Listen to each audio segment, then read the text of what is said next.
Sir, बढ़ती महंगाई और घटती कमाई के चलते आज देश को आधार कार्ड की नहीं उधार कार्ड की जरूरत पड़ रही है। देश के आम आदमी को उधार कार्ड की जरूरत। और सर, आज इस बहस को सुन रहे भारत देश के करोड़ों लोगों को मैं कहना चाहूंगा कि यह सरकार आप सबको गरीब कर रही है। गरीब सिर्फ वो नहीं सर जो सड़क पे कटोरा लेकर भीख मांग रहा है, हम सब गरीब हो रहे हैं। गरीब इसलिए हो रहे हैं कि हमारी आमदनी नहीं बढ़ रही, लेकिन महंगाई बढ़ती जा रही है। सर, मैं उदाहरण देता हूं। एक शख्स जो 20,000 रुपए महीने के कमाता था और 18,000 रुपए खर्च करता था, वो महीने का 2,000 रुपए बचाता था। आज उसकी आमदनी 20 की 20 है, 20,000 है, लेकिन खर्चा 18,000 से बढ़कर 25,000 करोड़ हो गया। यानी कि 20,000 की आमदनी, 25,000 का खर्च, 5,000 रुपए की नुकसान का खामियाजा का कर्जा देश का एक एक आदमी भुगत रहा है। सर, मैं बताना चाहूंगा, सुनिए मेरी बात ध्यान से। जब 2014 में महंगाई का आलम देखिए सर, 2014 में जब यह सरकार बनी थी तो पेट्रोल 55 रुपए प्रति लीटर पे बिकता था। आज पेट्रोल 100 रुपए प्रति लीटर पे बिकता है। डीजल 45 लीटर पे बिकता था, 45 रुपए प्रति लीटर। वो डीजल आज 90 रुपए प्रति लीटर पे बिक रहा है सर। एक गैस का सिलेंडर 400 रुपए का मिलता था बाजार में 2014 में जब इनकी सरकार आई थी। आज वो गैस का सिलेंडर 1100 रुपए का हो गया सर, 1100 रुपए का। दूध 1 लीटर 36 रुपए का मिलता था, दूध आज 60 रुपए प्रति लीटर हो गया है। और सर, सीएनजी 40 रुपए प्रति यूनिट प्रति केजी मिला करती थी, आज वो सीएनजी 80 रुपए प्रति यूनिट मिलती है सर, इस देश में जब प्याज के दाम 100 रुपए प्रति केजी के ऊपर हो गए और इस सदन में हंगामा हुआ तो माननीय वित्त मंत्री जी ने कहा कि मैं प्याज नहीं खाती, तो मुझे उनके भाव से, प्याज की कीमतों से कुछ लेना देना नहीं है। ये मेरा विश्वास है सर कि माननीय वित्त मंत्री जी आटा, चावल, दाल, दूध, दही, पनीर तो अवश्य खाती होंगी, क्योंकि इन सब के भाव बढ़ गए। जीएसटी लगा लगा के इन्होंने देश की थालीनॉमिक्स, फूड इन्फ्लेशन को बिगाड़ दिया। आटा, दाल, चावल, दूध, दही, सबके रेट आज स्काई रॉकेटिंग है सर, आसमान छू रहे हैं। और भारत की फूड इन्फ्लेशन 10% से लेकर 17% के बीच पूरे वित्तीय वर्ष में मंडरा रही है। ये हालात हैं सर भारत की थालीनॉमिक्स की। मैं बताना चाहूंगा सर कि इस सरकार ने अमीरों को अमीर और गरीबों को गरीब करने का काम किया। पर कैपिटा इनकम किसी भी देश की आर्थिक स्वास्थ्य का एक बहुत बड़ा इंडिकेटर होता है। भारत की पर कैपिटा इनकम वित्तीय वर्ष 2021 में सर 9,160 रुपए से गिर गई। यानी कि हर व्यक्ति की औसतन कमाई 9,160 रुपए गिराने का काम किया। यानी कि आमदनी 98, खर्चा रुपया, यह सरकार ने करके हम सबको दिया है सर।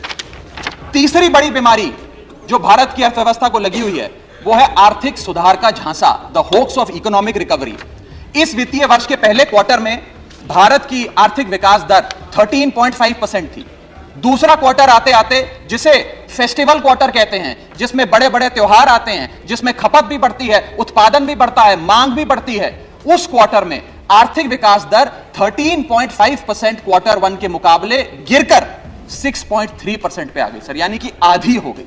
और अगर आप पिछले साल के क्वार्टर सेकंड से दूसरी तिमाही से कंपेयर करें तो क्वार्टर ऑन क्वार्टर 2021 में 8.4% दूसरी तिमाही की ग्रोथ थी, और इस बार इस क्वार्टर में जो अभी समाप्त हुआ 6.3% है। यानी कि भारत की आर्थिक विकास दर घटती जा रही है। और मुझे बड़े दुख से कहना पड़ रहा है कि जब वित्त मंत्री जी फरवरी में वित्तीय वर्ष 23-24 का बजट प्रेजेंट करेंगी, तब भारत की चौथी तिमाही की आर्थिक विकास दर 5% से भी नीचे होगी, which is unprecedented in recent time sir. यह भारत की इकोनॉमिक ग्रोथ की हालत है।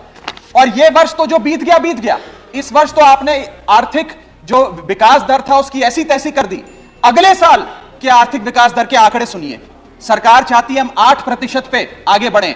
वर्ल्ड बैंक कहता है वित्तीय वर्ष 23-24 में हम मात्र 6% पे ग्रो करेंगे। क्रिसिल कहता है हम 6% पे ग्रो करेंगे। ओईसीडी कहता है हम 5.7% पे ग्रो करेंगे। गोल्डमैन सैक्स कहता है हम 5.3% पे ग्रो करेंगे। और आईएमएफ कहता है हम 5.1% पे ग्रो करेंगे। यानी कि भारत की अर्थव्यवस्था में ऊपर जाने की बजाय हमारी व्यवस्था नीचे आ रही है सर। चौथी और एक बड़ी बीमारी जो भारत की अर्थव्यवस्था को लगी है वो है द डेट क्राइसिस। भारत सरकार की देनदारी, भारत सरकार पे चढ़ा बहुत बड़ा कर्ज। सर, 1947 से लेकर 2014 तक, यानी कि इन 67 सालों में कई पार्टियों की सरकारें नहीं, केंद्र में कई पार्टियों ने शासन किया। इन 67 सालों में तमाम पार्टियों की सरकारों ने मिलकर कुल कर्जा 55 लाख करोड़ का लिया था और बीते 8 सालों में 2014 से 2022 में इस बीजेपी की सरकार ने कुल कर्जा 85 लाख करोड़ रुपए लिया। यानी कि एक तरफ 67 सालों का, बीते 67 सालों का 55 लाख करोड़ का कर्जा और इस सरकार ने अकेले 8 सालों में 85 लाख करोड़ रुपए का कर्जा ले लिया। मैं पूछना चाहता हूं इनसे कि ये तो मुफ्त की रेवड़ी भी नहीं बांटते, ये तो मुफ्त की रेवड़ी में भी विश्वास नहीं रखते, तो फिर इनका कर्जा इतना कैसे बढ़ता जा रहा है? ये पैसा जा कहां रहा है, किसकी जेब में जा रहा है? दोस्तवाद की नीति के तहत कौन से इनके दोस्त हैं जिन्हें फायदा पहुंचाया जा रहा है? ये मैं पूछना चाहता हूं सर 2014 में जब भाजपा की सरकार बनी तो government debt to GDP ratio 40% था, मात्र 40%। आज government debt to GDP ratio इस देश में 90% छू रहा है सर, 90%। और इस देश की डेट की स्थिति बढ़ाकर 1,55,000 करोड़ का 1,55,000 करोड़ का कुल कर्जा इस देश ने लिया सर। पांचवी बीमारी जो भारत की अर्थव्यवस्था को लगी हुई है, पांचवा बड़ा रोग, किसानों का संकट। सर मैं बताना चाहूंगा कि बड़े बड़े उद्योगपतियों के, अपने दोस्तों के बड़े बड़े लोन्स इन लोगों ने माफ कर दिए, लेकिन भारत देश के किसान की जो कर्जा था, जो डेट था, वो पिछले 8 सालों में 53% बढ़ा है, कम नहीं हुआ सर, 53% इंक्रीज हुआ है, जिसके चलते आज एवरेज फार्मर डेट, पर फार्मर डेट इस देश की 74,000 रुपए, यानी कि 74,000 रुपए का कर्जा आज देश के हर किसान के सर पर है सर।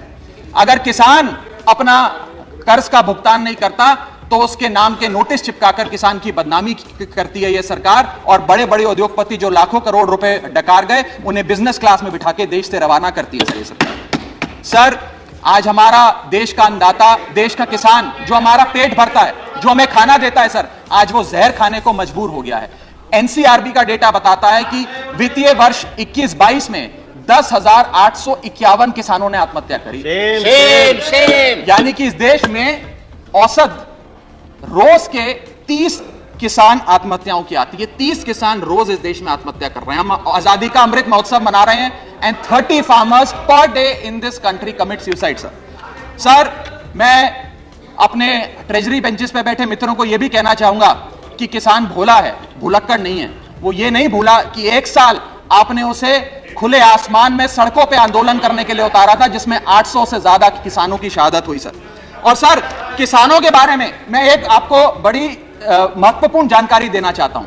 किसानों की आय दुगनी करने का वादा सरकार ने किया था कि हम बढ़ाएंगे और दुगनी करेंगे।